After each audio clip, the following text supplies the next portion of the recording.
oh, they did that with Hillary Clinton. Good, I'm glad they're bringing him out. The reason they're bringing him out, because he doesn't even want to do it. I think he's exhausted. I watched him talking. I think the guy's exhausted. And I never say a guy's looking old, but he's looking a little bit older, isn't he? You know, nothing wrong with that, nothing wrong. But he's exhausted. He's exhausted. But you know, the reason they bring him out, oh, and other people, they're bringing out all these other people. You know, nobody goes to their rallies. Nobody goes to. So you know what they do? They bring in so-called stars that I've never even heard of. You know, these are not stars to me. These are not stars to me. But they bring out some people. And what happens is the star comes in, they get a little bit of a crowd. They don't get crowds like this, and they have guitars. I don't, okay? I got nothing up here. And they bring them out, and they get an audience. They perform for a couple of minutes, and then they leave, and then the candidate gets up. There's nobody in the room. They got to do it the other way around, you know? Let her speak first. But they bring him out because they need help, because she cannot talk for more than 15 minutes. And when the teleprompter goes out, remember? 32 days, 32, 32.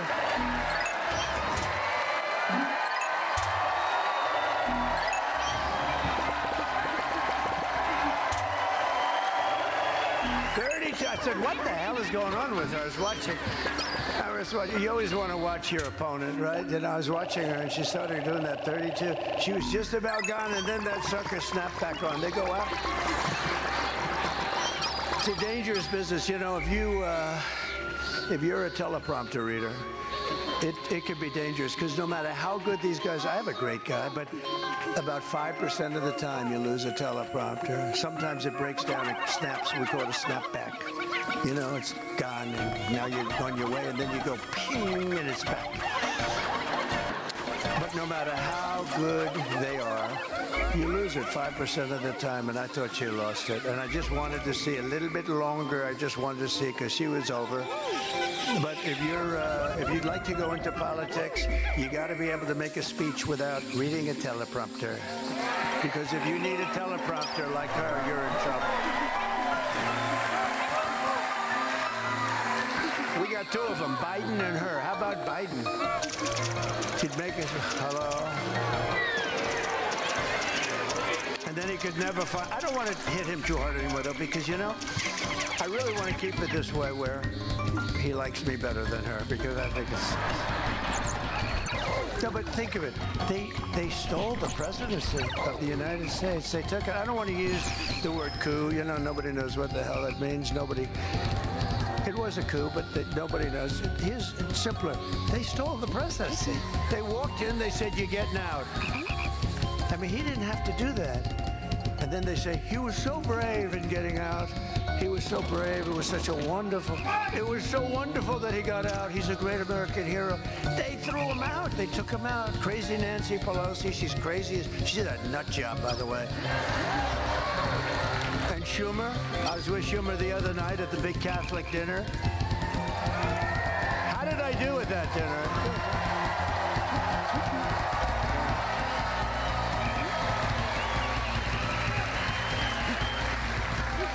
The Al Smith dinner, big dinner, 77 years, almost without fail, every candidate goes to that out of respect to Catholics. And she said she's not going. It never happens. It hadn't happened in decades. And the last person, we know who that was. The last person lost, let's see, he lost everything but one state. You know what state it was? Minnesota, the home of the worst, the stupidest man I've ever seen run for office. Is there something wrong with that guy? He's always bouncing. He's going with his heart. Yeah. I never got that. But there's something wrong with that guy, I'm telling you. And you know, that should enter in, and I have somebody the exact opposite, a brilliant guy, J.D. Vance, who's really very solid, very solid. Kamala's Inflation has already cost the typical family over $30,000 on higher prices, and now she wants to raise the typical family's taxes by nearly $3,000 a year. Take a look at this. Kamala Harris is going to significantly raise taxes. Taxes are going to have to go up. Kamala's plan will raise families' taxes by nearly $2,600 a year. Under Kamala, prices have already soared. Now she'd make it worse with even higher taxes. Taxes are going to have to go up. President Trump will cut taxes again. No taxes on tips, overtime, or Social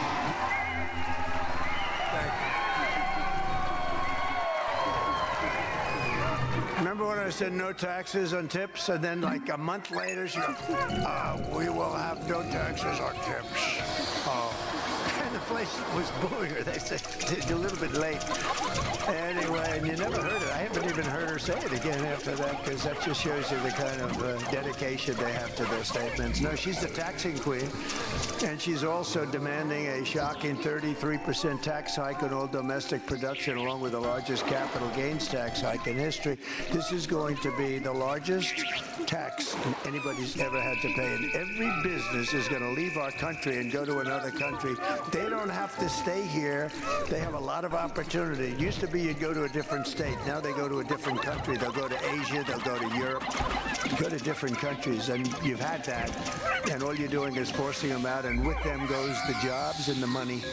By contrast, I will massively cut taxes for workers and small businesses and do just as you saw, no tax on tips, no tax on overtime, and no tax on Social Security benefits. I will make, here's something that I think is going to be good. Think of this.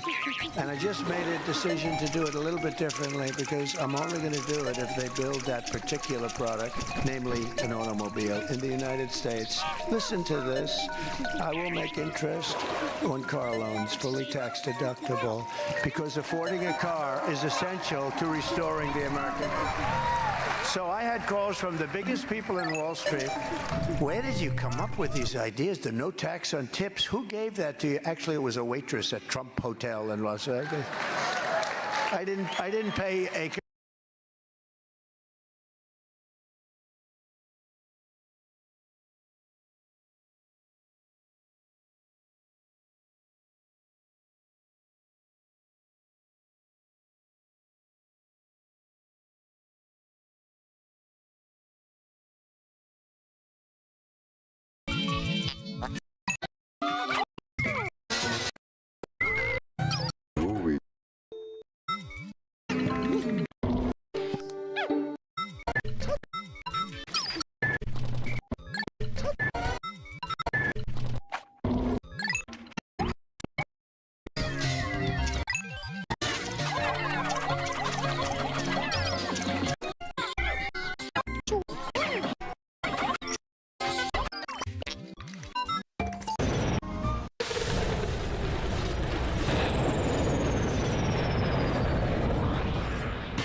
Achoo!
Consultant $5 million to come up with the idea. A waitress said, it's terrible the way they're treating us.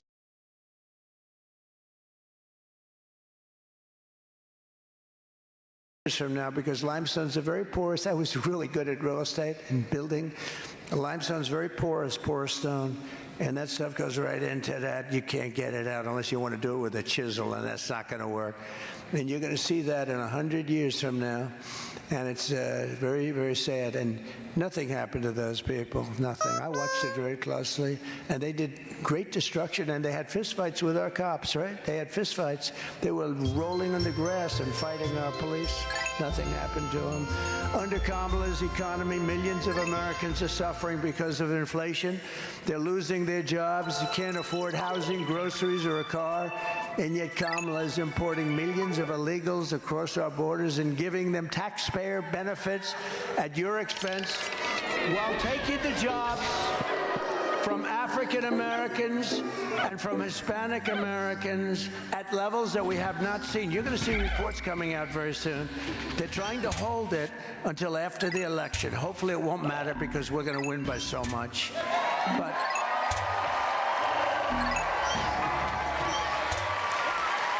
But let them give you the reports of what's happening to our African-American population, our Hispanic population. They are taking the jobs of our African-Americans and Hispanic Americans, and it's tremendous numbers. And they're going to release these numbers sometime after the election, and everyone's going to be upset, and nothing they can do. You're going to have to wait 4 more years, and I'm not sure we can wait 4 more years because I don't know that we'll have a country in 4 more years. So you ought to start looking at that to the fake news media. Show them what's happening to the black population and to the Hispanic population with these people that are coming into our country illegally. You are witnessing the economic oppression of Americans to reward and enrich illegal aliens. It's just like, they come into hotels and they stay in hotels, in luxury hotels, paid for by the government, and they walk past our veterans who are sleeping on the street right in front of that hotel. But all of that stops 2 weeks from tonight.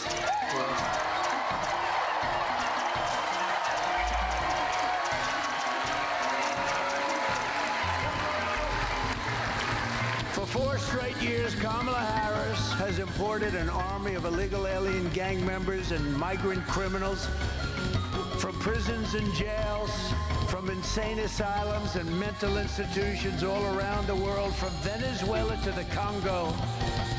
Not just South America, it is all over the world, with a dumping ground for the whole world to put their criminals into. And she has resettled them into your communities to prey upon innocent Americans, and that's what they're doing. You just take a look at what's going on in Colorado. Take a look at what's going on there. They're taking over. They're in the real estate business like I am. The only difference is I go out and borrow nice money from a bank. They do it with guns.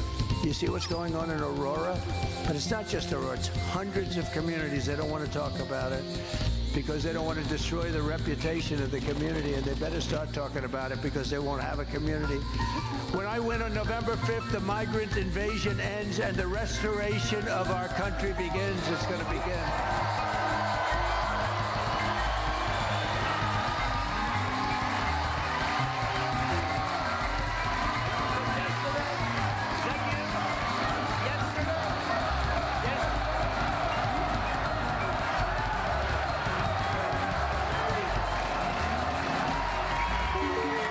One of the deadliest and most vicious migrant gang that Kamala has imported into our country. Let them just come in. Remember, she's a stupid person. Open borders. Open borders. As soon as I saw it, I said, well, wait a minute. I know the world. I know many of the leaders of the world, other than the ones that were changed, not that many. I know them. They're smart. They're streetwise, very streetwise people. I said, wait a minute, they're going to let all their prisoners out into our country. When you have open borders, there's no check-in, there's no vetting. And very importantly, Border Patrol, they're phenomenal. They endorsed me last week with the strongest endorsement that you've ever seen. Unanimous. Unanimous. endorsement, they said she's so bad, there's never been anybody bad. That by itself should cause her. Thousands of people voted for me, unanimous endorsement of the Border Patrol, because we had the safest border. Bring down my favorite chart. I love this chart. I sleep with this chart. I kiss this chart every night. I love it. I love this chart. Isn't that a beautiful? Every night I roll it up and I kiss it. Because I wouldn't be here right now without that chart. I looked to my right being. I said, what the hell happened? But look at that arrow in the bottom. That's when I left office. That's the day I left office right there. That's the lowest we've ever had. This was done by Border Patrol, by the way. And look what happened after I left. There was an explosion, like one of Elon's rocket ships. Look at that. How good is Elon, by the way? Is he good? You know, here's a guy. Oh, you talk about, he is so smart. We're inside, beautiful place, beautiful arena, packed, nice, probably 71 degrees. We finally have air conditioning. Some of these things don't have air conditioning. It's brutal. Congratulations to the people who own this place, whoever the hell owns it. We appreciate the air conditioning. But it's like 71 degrees. It's beautiful. Elon is right now in Pennsylvania politicking because he thinks this is the most important election in history. And he says we won't have a country. How cool is that?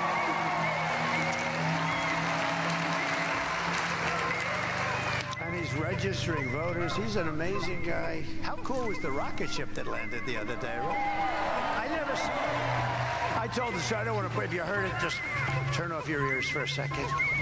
I'm talking to a very important guy, and I have the no sound on the television muted.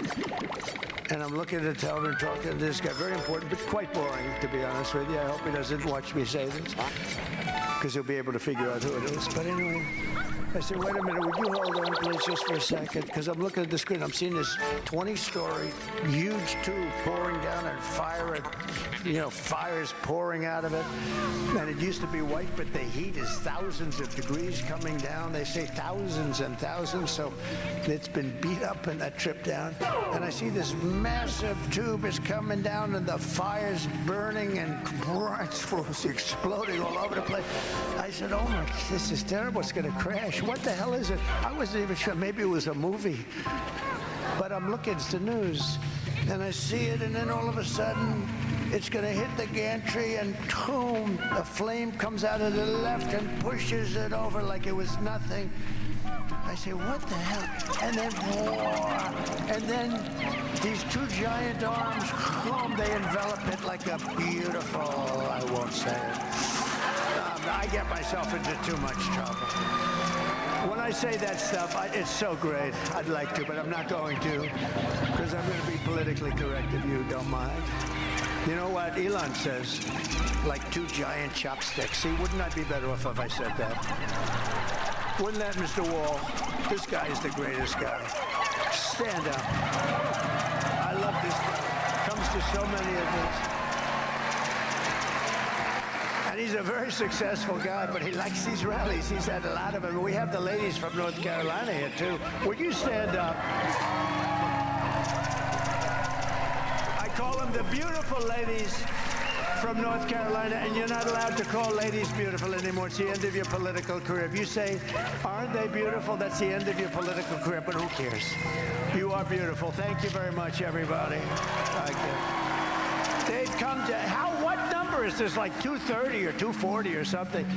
And they're happily married, because I met their husbands. Their husbands are really nice. I don't know how the hell they put up with this stuff. But at least here we're in North Carolina. How long a trip was this? Pretty short, right? Well, that's a long time, 2.5 hours. That's like short compared to Texas, California. Thank you very much. It's a great honor. It's always nice to see them. They're always so brightly dressed. They got plenty of cash, you know. They're so brightly and beautifully dressed all the time and coiffed. They're beautifully coiffed. Thank you very much. Great honor. Thank you. And we have our front row jacks. We have our front row Jacks and Joes. Thank you very much. What happened? You're not in the front row. Whoa. These must be very powerful people in the front. Look at these people. Who are these people? They kept the wall back there. Wow, we got to figure this out. That young man must be a very powerful guy.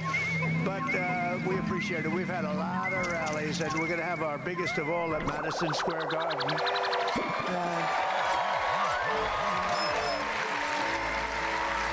We're going to make a play for New York. Hasn't been one in many, many decades, but with what's going on in New York between the illegal migrants and the crime they're causing and hurting people so badly and all of the problems in New York, we're going to give it a hell of a shot. So we took Madison Square Garden. We filled it up.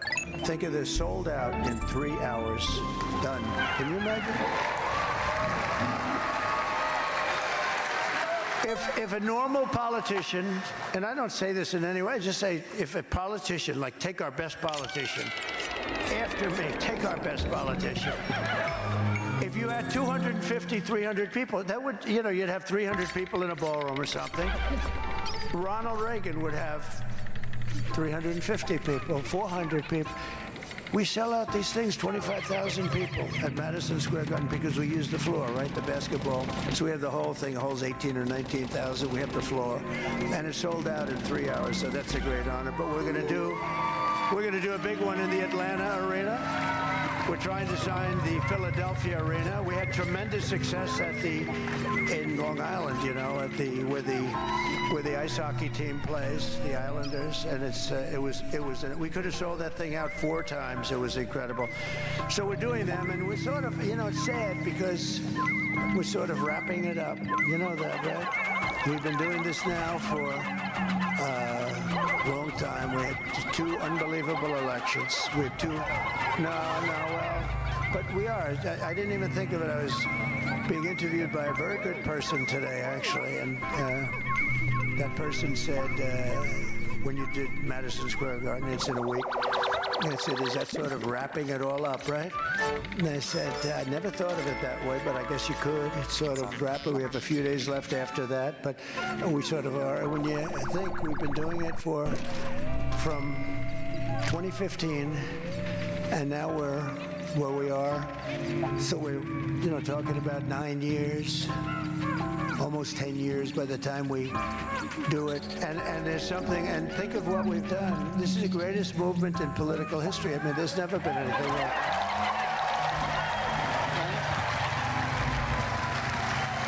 The greatest movement in political history. And I know, oh, look, there's Uncle Sam back there. Look at that guy. He shook my hand. This guy's got the hardest handshake. My hand is still recovering from his handshake. Uncle Sam, how are you? And I have no idea who he is, I promise you. Somebody says, oh, do you pay these people? I don't pay him. I don't pay the wall. I don't pay Uncle Sam. But they're incredible patriots. And you know what? They're very smart people. They're incredible people. But this is like a football game to some. They come in, these guys, they're accountants. They head accounting firms, law firms, and they got the name of some football player in the back. I don't know if I could do that. Well, maybe Lawrence Taylor. He's my friend. I'll come in with a Lawrence Taylor. These are all guys. We have a lot of endorsements from athletes, that I can tell you. But thank you, Uncle Sam. But it's sort of interesting. I never thought of it. It's sort of we're wrapping it up. We're wrapping up something that has been incredible. There's never been anything like this. The rallies, the size of them, the enthusiasm, and we have more enthusiasm now than we did for 2016 or 2020. But we really started in 2015. About a year before, but a little less than a year before. We started in 2015, and it's been really amazing. It's been great. It's been great to be with you, and now we want to close it out with a beautiful bang, and we want to straighten out the country, and we're going to thank you, darling. I pray for you too. Thank you.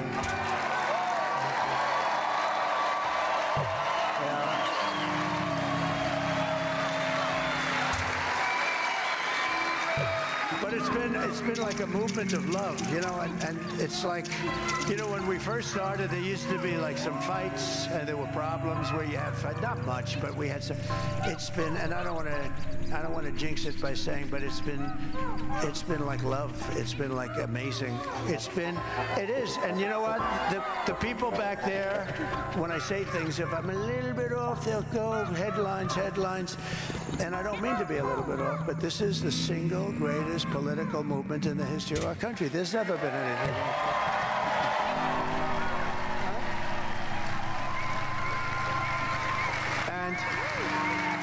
And if it wasn't, if it were just slightly behind some other movement that nobody could even come close to talking about, they would have headlines. I have to be very careful when I say things. But he said that, and he said, is this wrapping it up? And I never thought of it. I didn't think of it that way. We're in the heart of battle, and we have to win our country. And then we're going to have 4 great years, and that's a different kind of a battle. But for what we're doing, for the campaigning, this will be, we're pretty much, we're 14 days from sort of wrapping it up, and we're going to have different kinds of get-togethers, and hopefully it's going to be get-togethers of success. We're going to base it on success. We're going to have great success with this country. We're going to bring back our businesses. We're going to stop crime in the streets. We're going to close up our borders. We're going to let people come in to our country. But we need people to take all these jobs that we're going to be creating a lot of jobs just by the use of very smart use of tariffs, taxes, and incentives. Just like I told you, just come up with one. And literally, I did it with a friend of mine who's a great business person. I said, what do you think of the idea? Like the idea of the deduction for a car, interest deduction for a car. But then I said, but to get it, you have to build the car in the United States. Who would think of that? You know, it sounds simple, like the paperclip. It's very simple. Somebody came up 129 years ago or something. They came up with the paperclip. And other people looked at it and they said, how the hell why didn't I think of this idea? And now you'll have everybody come out and say, we're going to deduct interest, but you know what? It doesn't have the same ring. No, that's a big deal. We're going to make so many cars in Detroit with that. That's going to be so big. But I said, wait a minute. If I do this, what are we going to do? Make more cars in China? You know, China, I put a tariff on Chinese, 27.5%. And because of that, they're not flooding our country. They're destroying Europe. They're just flooding Europe with cars. But we've kept our car companies, and but it's a fraction of what it used to be. We had the glory days. We were making everybody's cars. The Cadillac was the most beautiful. My father, having a Cadillac, he'd get a Cadillac every 2 years. That was his definition of luxury. I just want a Cadillac every 2 years. That was, and today, you know, they don't talk so much about that. We're going to take care of our military better. We're going to take care of our military better than ever. You know, with our military, we took care of our veterans better than anybody has ever taken care. We took care of our veterans. We got a 92% approval rating, and now it's back down to 44 or 43. We did choice. We had choice, so if a person had to wait, one of our great, because I call them heroes, one of our great heroes had to wait for a doctor. They could go out. If they had to wait more than 1 day, they go out and they get a doctor, or we pay the bill.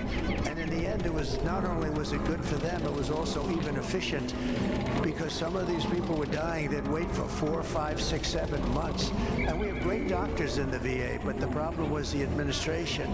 And our guys did a fantastic job. We did another thing in the VA. We got rid of all the sadists and the sickos and wackos. You couldn't find them because of civil service laws. And I got this all passed.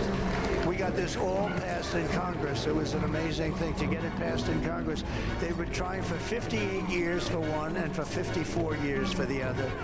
And it worked out great. And now I understand that as of like yesterday, they're trying to get rid of, they call it choice. We have a choice of going outside getting a doctor. And I understand that they're trying to end that program. They don't like that program, that this group of people that have no idea what they're doing don't like it. So they'll go back to waiting, but we'll get it back. We'll get it back so fast your head will spin. They want to end it.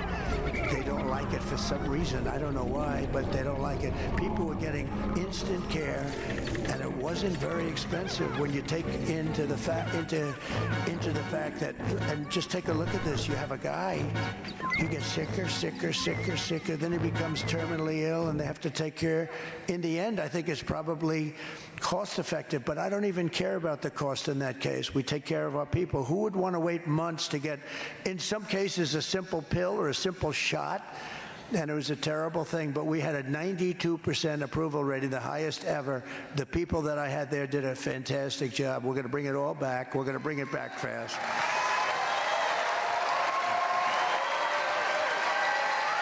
And one other thing, I mean, isn't it nice to have a president that doesn't have to read these stupid teleprompters, isn't it?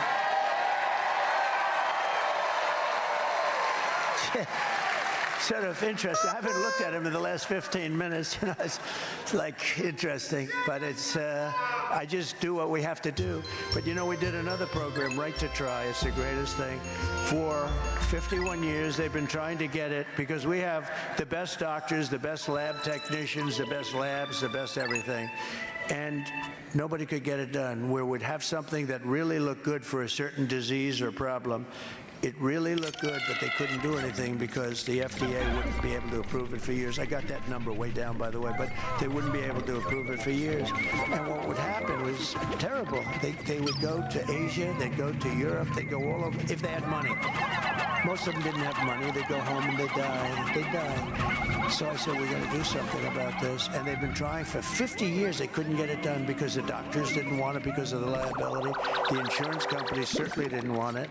The labs didn't want it. Nobody wanted it, but nobody, everybody, they knew it was good, but they didn't want it. I got everybody into a room and I said, listen, we're going to sign an agreement. There's not going to be any liability to anybody. If somebody's terminally ill, they're going to sign a document that they're not going to sue the insurance company, they're not their family. They're not going to sue anybody. They're not going to sue the doctor, the lab. They're not going to sue anybody. Everything is going to be fine, and we're going to try it and see how it works. It's been so successful. We have saved thousands and thousands of lives with this new medicine. It's a new age. I call it New Age medicine, but we've saved thousands of people. People don't write about it. It's called Right to Try. A lot of people know. I hope nobody needs it, to be honest with you. But you know, it's been so. I've never read anything about it. They don't want to write about it, and if they don't, that's okay. The fact is that thousands of people have been saved. Their lives have been saved, and many were terminal, and now they're actually okay. They're not even terminal. It's not like they have to even go. It literally cured. And even the doctors now and the medical, you know, the medical companies, the labs, they're really happy they did it because when you can cure somebody when they're that sick, it really shows it worked. It sort of worked out the opposite. It really shows that it works. So Right to Try has been a great thing, and we're honored to have done it. One of the deadliest and most vicious migrant gangs that Kamala has imported into our country, the savage Venezuelan prison gang. They form in the Venezuelan prison. It's called Tren de Aragua, that's taking over apartment complexes and unleashing a violent terror spree in our country. Let's take a look. Take a look at this. Open borders, deadly consequences. Border crisis. Crossings are putting a strain on cities across America. It is a full-blown invasion. Armed Venezuelan gang members storming an apartment complex in Aurora, Colorado. When people talk about migrant crime, this is what they're talking about. Biden and Harris have created a program to bring them in under humanitarian parole. I am in favor of saying that we're not going to treat people who are undocumented and cross the border as criminals. More than 13,000 illegal immigrants convicted of murder have been released into the United States. My 20-year-old daughter, Kayla Hamilton, was murdered in her own room. Kayla's murderer was apprehended by Border Patrol crossing illegally into the U.S. Kayla's murderer had been improperly released into the United States. Abolish ICE.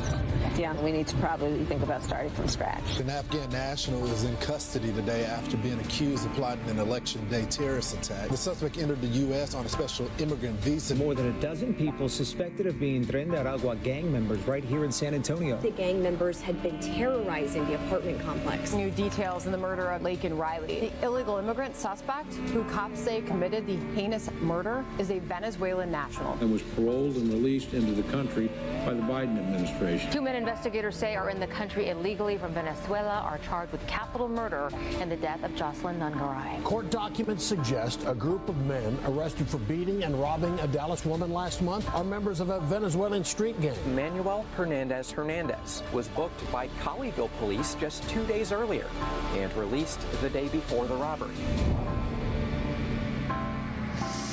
That's what's happening. These are the people we're letting in. And you you remember where she was saying that they don't commit crimes like our people? Really? These are worse than anybody. They make our criminals look like they're nice people. These are rough, horrible people. They cannot be allowed to stay in our country. The United States is now an occupied country, in effect. But on November 5th, 2024, we will have a thing called Liberation Day. We're going to have Liberation Day. In the last year alone, over 70,000 illegal aliens from China have crossed our border. You know about that. Many of them military-aged men, 70,000 in a year. 70,000, that's getting to be Army territory. And that's the equivalent of over 14 brigades or 5 Army divisions of Chinese illegals that have penetrated our country. Again, these are military-aged, mostly men, almost all men. Isn't that wonderful? Isn't that nice? Under borders of Harris, she has no idea. The woman doesn't have a clue. Again, she's sleeping now while I'm working my ass off. Under borders of Harris, there have been at least 2 million gotaways. That's gotaways. They come through and nobody knows where the hell they're from. And that's, by the way, nobody has any idea. The number, if they think it's 2 million, it's probably 5 times that amount. 2 million gotaways from all over the world who charged the border and disappeared into the United States. They could be living right next to you in North Carolina, lovely house, little cabin right next to you. More than the entire active duty force of the United States military. This is the kind of numbers we're talking about, and they're rough. They're rough people. Who would have allowed this to happen? Who would have allowed this to happen? The only good thing coming from this crime against our country is if you happen to be the person that's running against the idiots that allowed it to take place. That's me. I'm running against them. It's good to run against it, but I'd rather not be running against it, and I'd rather not have it happen. Immediately upon taking the oath of office, I will launch the largest deportation program in American history. We have no choice. It's not sustainable. I will rescue every town across America that's been invaded and conquered. They're conquering towns. And these fools, these stupid people back there, the media, they're going to say, oh, he used the word conquer. You know, the governor of Colorado, he's a radical left Democrat. He's petrified he doesn't know what to do. And we will put these vicious and bloodthirsty criminals in a jail or kick them the hell out of our country as fast as we can.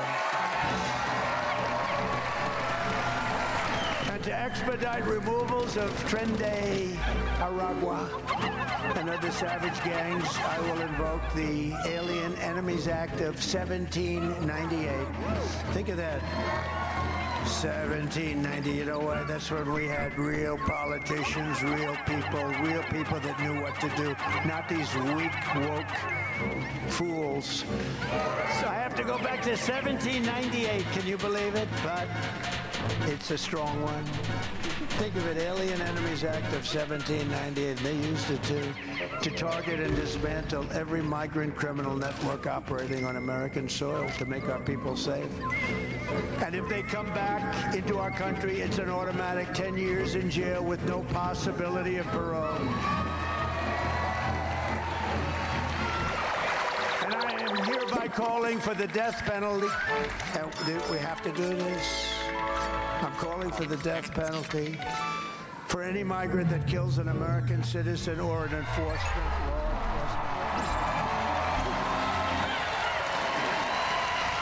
officer. You kill an American citizen or a law enforcement officer, you get the death penalty. And we'll get that approved, too, because Congress is going to approve it. They're feeling the way you are. I will end catch and release. Thank you.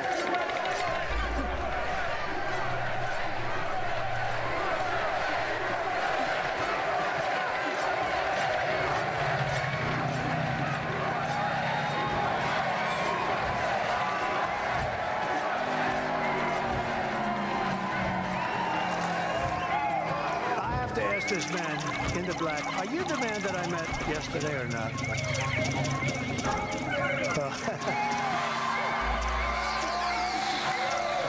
That's a pretty, you're just as good. No, I met some great people yesterday. I saw the devastation. It was incredible. He just said, no, you didn't meet me, but I love you, man. Thank you. That's cool. You're very cool. You're very cool. Thank you. I will end. Thank you. Thank you. Thank you.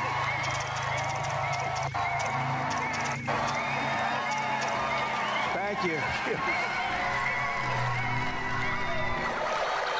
I will end all migrant flights. You know, they fly in by plane. They come in. You know, we only learned that like less than a year ago.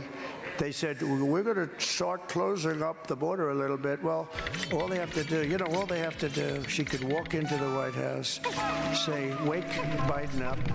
I want him to sign something. And all he has to do is say, close the border. He doesn't need a bill. The bill was so horrible. He says, Donald Trump called the Senate, said, don't pass it. It's wonderful. I wish I could do that, okay? Not that easy. But the truth is, I had nothing to do with it. And I would be proud to do it because it was such a bad bill. But he doesn't need a bill. I didn't have a bill. I closed the border. I had the safest border. You see it. I had the safest border in the history of our country. We now have the worst border in the history of the world. Maybe in the history of the world. And again, it's the number one thing to campaign on. I mean, I think the inflation is horrible. The economy, everything. We have a lot of bad things. The number, when you see those killers, those guys that have military-style weapons. I mean, people are saying, where the hell do people coming out of Venezuela, young thugs that are tough as hell, by the way, where do they get this equipment? But I think it's the number one thing, and we're going to have it fixed. I fixed it in 2016. I fixed it. I did it so good I couldn't talk about it for the next election. My people said, sir, they don't want to hear about the border. I said, what do you mean you don't want to hear? I did such a great job. I fixed it. We had the best border. But that border was 5% of what it is now. That border was bad. It was really bad, but it wasn't very tough for me to fix. That border was nothing compared to the mess you have now. We don't have a border. And I built hundreds of miles of wall. I built much more than I said I was going to build. Then we added 200, and they didn't want to put up the slats. And you know what they did? Many of them were sold for 5 cents on the dollar. It's just so sold. I will outlaw sanctuary cities immediately, and I will ban all welfare and federal benefits for illegals. We are running against the most radical, most incompetent, most unfit vice president running for president. Can you believe it? In the history of our country, she's totally unfit for office. No one respects her. No one trusts her. No one takes her seriously. And something is clearly wrong with her. Something is wrong with her. Something's wrong with her, and something's wrong with this vice president. He is off. She can't put two sentences together. How about 60 Minutes? Was that the greatest? We're probably going to sue him just for the hell of it. Listen. 60 Minutes, she interviews. She was so bad. She gave an answer. This never happened to me. Why does it happen? She gave an answer that was so bad that they changed it. They took it out, threw it out. They didn't edit a little bit, take a word out. No. They took the entire, it was a long, stupid, she didn't know where the hell she was going. Does she drink?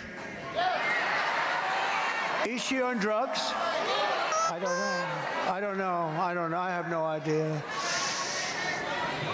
She writes 60 Minutes, big 60 Minutes CBS. They have to 5% in our country.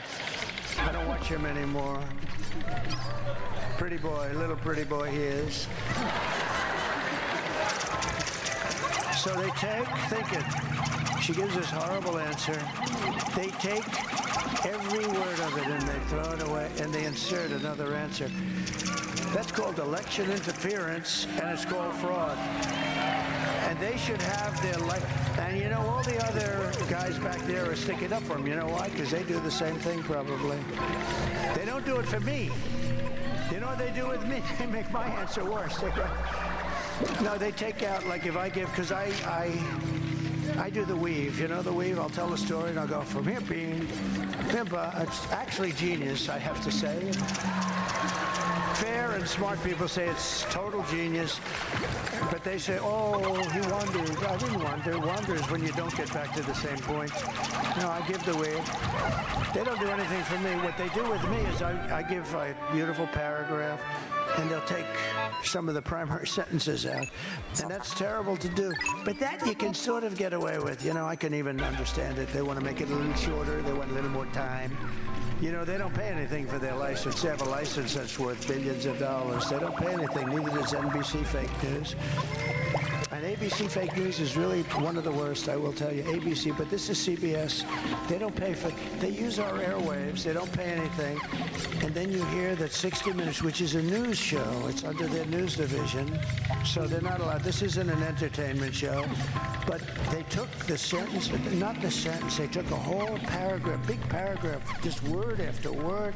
That was like the 32 that I listened to, you know, 32, with the teleprompter where she basically choked and froze like a dog. But that was like the 32. They took it out and they inserted a new answer that was more rational. Wasn't great, but it was, at least you don't say, what's wrong with this person? Where did you ever hear them doing that? That's called election. This is an election. We're in the middle of an election.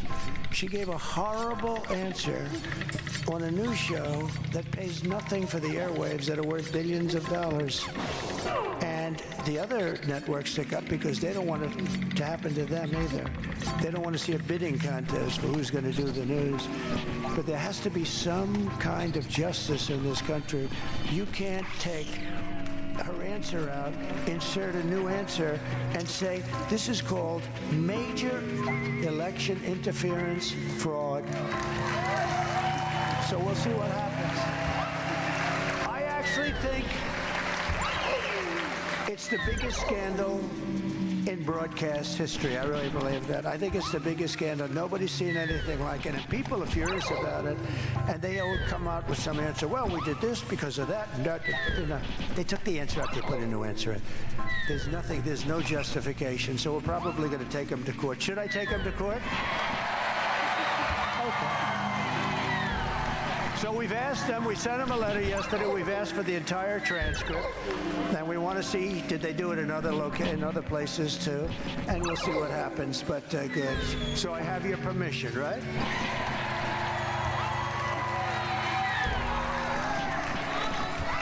Who would think of these things? I mean, who would think? And it was a mistake.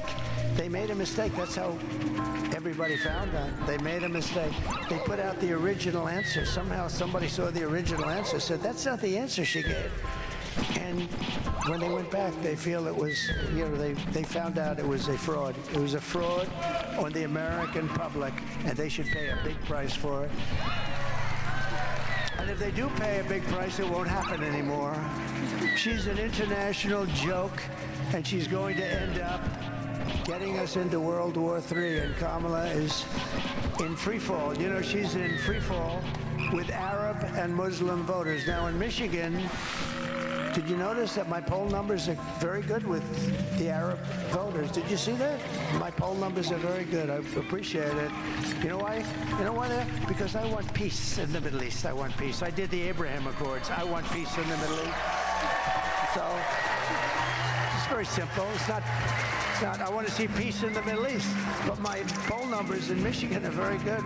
They were supposed to, I was supposed to be 0, she was supposed to be 100. Now I'm beating her because they see how bad she is. But they don't like or respect her. She's sent their overseas, I mean, you take a look. She's sent their jobs overseas. She's brought in crime to the cities. She's taken in all of this tremendous fire. She's okay with it that took place in the Middle East. But you ask yourself, why would Muslims support Lion Kamala Harris when she embraces Muslim-hating and very dumb person Liz Cheney, a dumb person, who, by the way, lost for Congress in the biggest margin in the history of politics. She lost by almost 40 points. The reason she has that honor is that most people wouldn't have stayed in. A congressperson that's in that position normally retires before the election, which would have been a good idea for her to do. But Liz Cheney's a total loser, but her father brought years of war and death to the Middle East. He killed many Arabs, many Arabs and Muslims, and now Lion Kamala has embraced Liz Cheney. She embraced her. And why would a Muslim or why would an Arab want to vote for somebody that has Liz Cheney as her hero? Liz Cheney is a totally failed politician. Again, she set the worst record. I think